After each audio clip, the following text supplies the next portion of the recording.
Hello everybody and welcome, I'm Roy McCoy and today I'm looking at the latest offering in a spate of Warhammer games.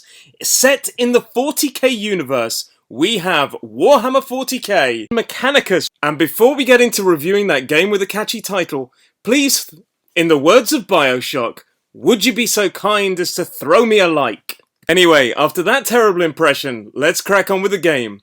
If your childhood was anything like mine, it was dominated by Warhammer, by Games Workshop, and especially, for me, the 40k universe. In fact, I spent a hell of a lot of money and my time painting, decorating, and sending into battle a Space Wolf army. And if this information means zero to you, probably right about now you should be thinking maybe Warhammer 40k Mechanicus is not for me, because it is aimed at fans of the series and the tabletop game. However, in Mechanicus you don't take control of Space Marines. No, instead, this is all about the Adeptus Mechanicus. And as you can probably tell from some of the names I've just dropped, a prior knowledge of the 40k universe is pretty useful. But in this review, I'm not going too deep into the lore. No, safe to say, the story goes a little bit like this. You take control of some tech priests who are effectively cyborgs who are armed to the teeth and religious. The Adeptus Mechanicus send you out to track down a signal, and that's where you find the Necrons.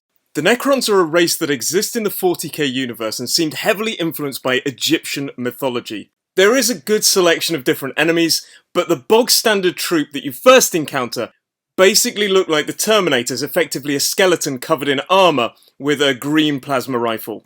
And the one thing you need to know about these Necrons is they hate being dead. In fact, they hate staying dead. When you shoot them, they resurrect. And this is the crux of the story. Right at the start, when you first encounter the Necrons, you learn about something called the Awakening, which is when all the Necrons wake up and wipe out the entire universe, which is not what you want. Now, one thing I really liked is the fact that this awakening sets a time limit for the game. So there are a number of missions that you can do before you hit the awakening, which is when you get flung into a final and epic fight.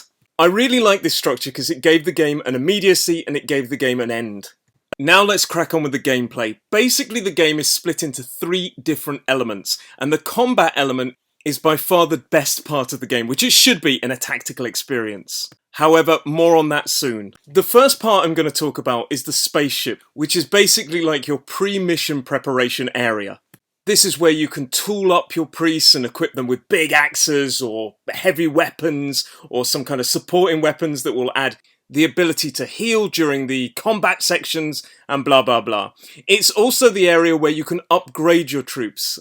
I would call it a tech tree, but it looks more like a tech square where you can effectively open up new weapon slots and new abilities which basically increase your health and your damage, and something called cognition points.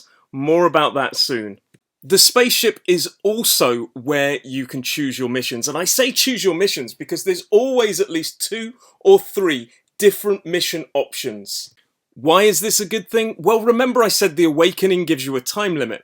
Well, each mission, before you head on it, you have to tool up your troops and choose which ones you want to send, but you can also see what rewards you're going to receive, whether it's a new character or some more weapons.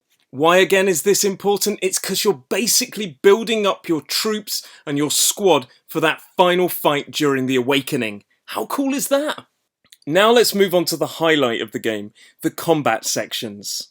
When you head into your missions, you're not immediately thrown into the combat, but I want to focus on that right now because it is the best thing about this game. The combat sections are intense and fun. It's all turn-based, it's all isometric, but it looks and feels great. It is a little bit tricky at first to get used to on the PlayStation 4, and I imagine it would be a lot easier on the PC, but it does function. Now, as I said before, it's turn-based, and I mentioned previously that there's something called cognition points, which are effectively action points. Now, your tech priests can make a simple move or a simple action, like a shooting action, without using any cognition points. However, if you want to use a heavy weapon or move that little bit further, you're going to use one. And at the start of the game, your troops are pretty limited in the number of cognition points that they have. Now, there are certain markers and also the dead bodies of the fallen enemies that you can recharge your cognition points.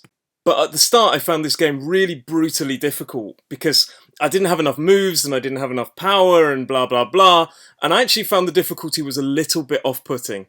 However, in stark contrast, when you do start to customize your troops, the game puts quite a heavy emphasis on customizing the right parts. And I did, and I customized my cognition points, which meant that my troops became pretty OP as time went on. Effectively, I could wipe out the threat of the Necrons before it really even got close. Now, I also mentioned a third section to the game. Before you get to the combat sections, in the missions, you effectively launch onto this map, which looks like a hollow representation of a space hulk or some kind of ship, and you move from room to room.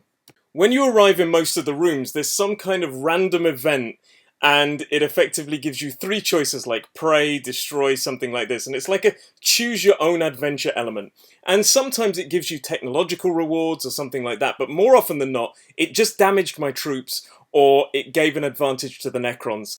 And I felt that this was probably the weakest point of the game. In fact, I just tried to skip through it and get to the combat as quickly as I could. Also, during this kind of choose your own adventure bit, the story was quite intense, and that's the overriding feeling I get from this game.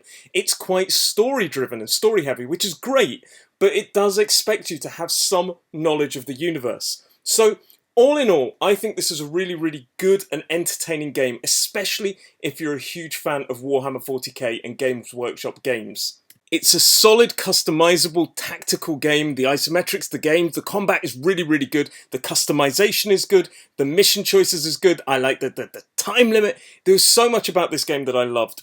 But I feel for people that aren't massively into 40k, this might not exactly be the game for them. So all in all, I'm going to give this game a 7.5 out of 10 because it is a good game. It is fun. I had lots of fun here. I didn't like those map sections, the choose your own adventure bits. I felt that was a bit boring. I didn't like how strong I got very quickly, or the early difficulty, the difficulty curve was off. But the tactics, the customization, the actual combat was solid. And for a fan of the 40k universe, even though it went to levels that, in terms of lore, I have no idea about, I still enjoyed it. So on that note, check it out if you are a Warhammer 40k fan, or you've enjoyed other games in this universe, or even do like a tactical turn-based strategy and you just want something a little bit different and maybe want to do some reading as well. But on that note, this is Roy McCoy, out!